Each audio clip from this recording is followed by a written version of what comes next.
स्वागत है आपका प्राइम टाइम इंडिया में। मैं हूं शकील बागमारे। आइए देखते हैं प्राइम टाइम में आज क्या है खास।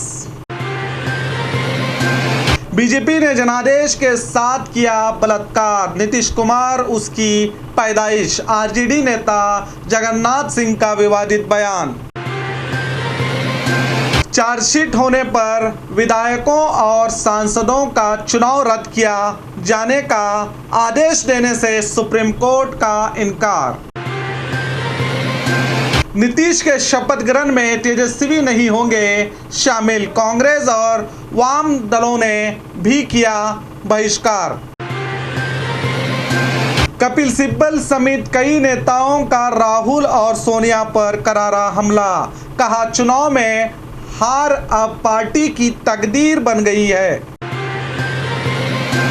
देश में कोरोना के हालात और जानते हैं दुनिया भर में आज क्या हुआ था खास।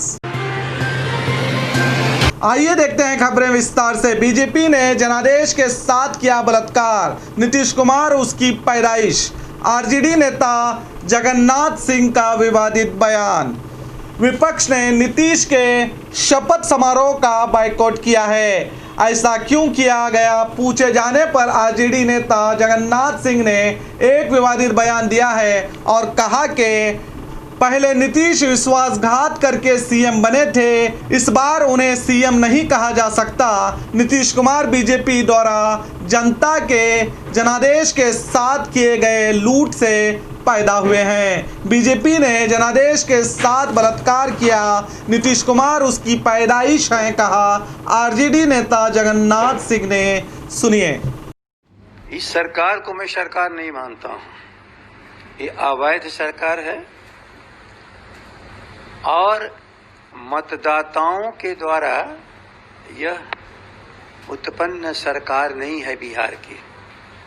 यह जनादेश के साथ डकैती से भी आगे मैं कह सकता हूँ बलात्कार करके ये सरकार बनने का प्रयास कर रहे हैं।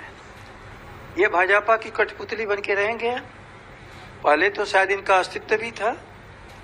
समाजवादियों के परंपरा से अलग हट करके ये पहला देश का समाजवादी अपने को कहलाने वाला नीतीश कुमार जिस धोखाधड़ी के साथ गरीबों के साथ मजाक इसने उड़ाया है, कभी भी समाजवादी आंदोलन के हमारे पुरखे नेताओं ने कल्पना नहीं की थी। और इस बार सच है, धोखाधड़ी से मुख्यमंत्री बन जाते थे, इस बार तो मुख्यमंत्री है ही नहीं है। भाजपा के गोद में पलने वाले नीतीश कुमार पूरी बिहार की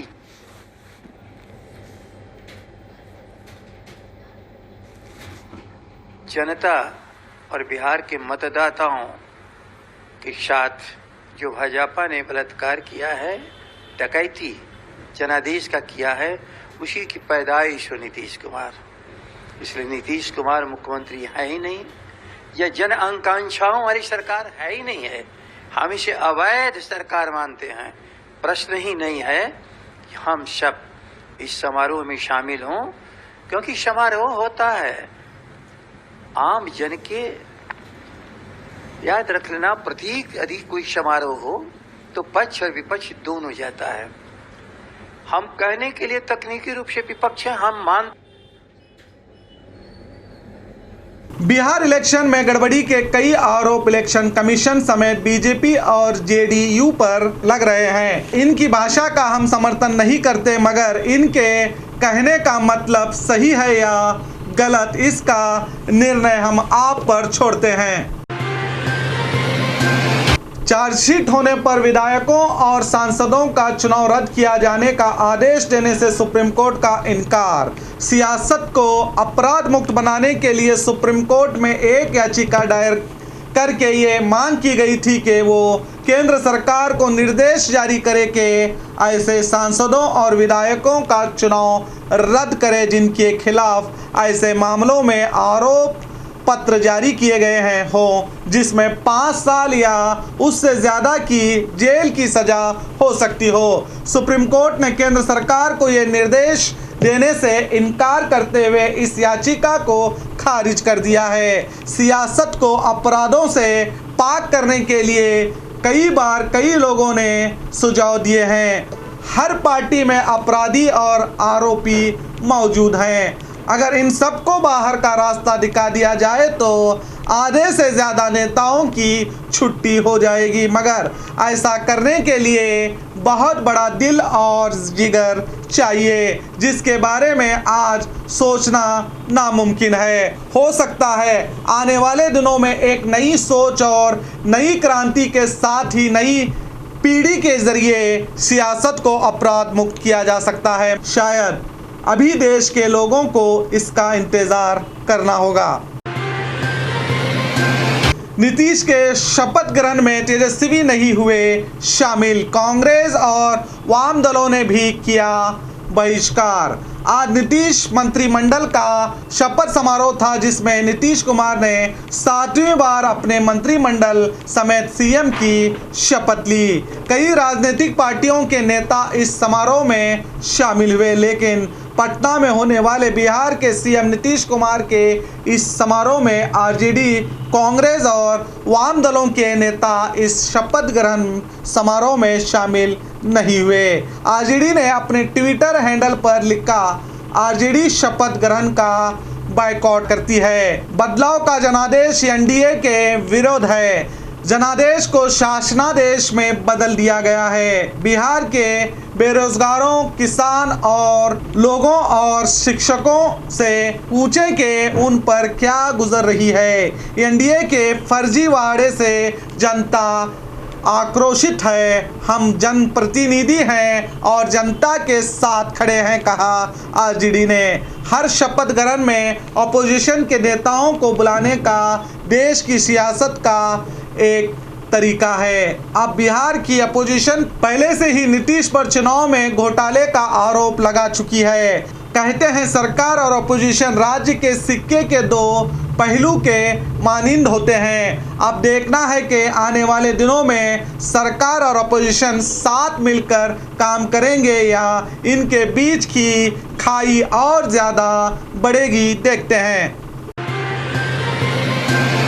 कपिल सिब्बल समेत कई नेताओं का राहुल और सोनिया पर करारा हमला, कहा चुनाव में हार अब पार्टी की तकदीर बन गई है। कांग्रेस के वरिष्ठ नेता और पूर्व केंद्रीय मंत्री कपिल सिब्बल ने बिहार चुनाव में कांग्रेस पार्टी के खराब प्रदर्शन के बाद हार की जिम्मेदारी सोनिया और राहुल पर लगाते हुए बड़ा हमला किया है और कहा कि हर चुनाव में हार कांग्रेस की किस्मत बनती जा रही है और कहा कि बिहार और देश के उपचुनाव में हार को लेकर कांग्रेस पार्टी के नेतृत्व के ओर से कोई राय नहीं आई है। शायद उन्हें लगता है कि सब कुछ ठीक है। सिब्बल से पहले तारिक अनवर ने भी यही सवाल उठाए थे और कहा था कि बिहार में कांग्रेस की हार को लेकर मंथन होना चाहिए। और इतना ही नहीं, कांग्रेस नेता शिवानंद तिवारी ने यहां तक कह दिया कि देश भर में कांग्रेस पार्टी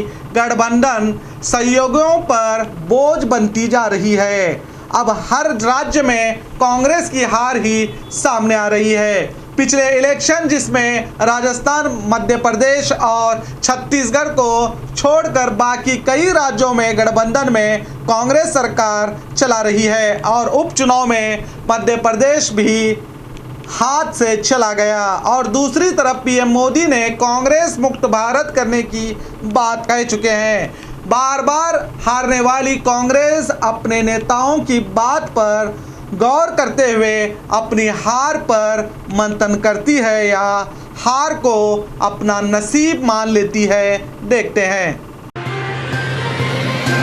देश में कोरोना के हालात। पिछले 24 घंटों में देश में 30,548 से ज़्यादा मामले सामने आए हैं। अब देश में कोरोना मरीजों की कुल तादाद बढ़कर 88,45,000 के पार हुई है। पिछले 24 घंटों में 435 लोगों की मौत होने से इस बीमारी से मरने वालों की कुल तादाद बढ़कर 1,30,070 हो चुकी है। देश में अब एक्टिव केस की तादाद घटकर 4,62,000 के पार हो गई है। वहीं इस वबा से ठीक होने वालों की संख्या बढ़कर 82,49,000 के पार पहुंच गई है। रिकवरी रेट बढ़कर 93% हुआ है, तो वहीं मौत का आंकड़ा घटकर 1.47% हुआ है।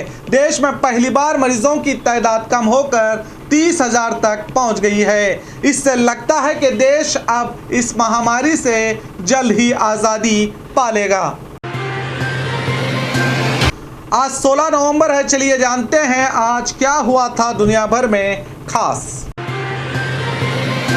आज ही के दिन 1947 में टोक्यो के सैतामा में आए एक चक्रवाती तूफान में तकरीबन 1930 लोगों की मौत हुई थी।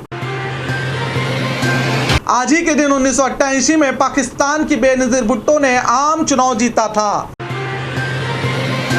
आज ही के दिन 1846 में उर्दू के मशहूर शायर अकबर इलाहाबादी का जन्म हुआ था। आज ही के दिन 1965 में वर्ल्ट डिज्नी शुरू करने की सार्वजनिक तौर पर घोषणा की गई थी।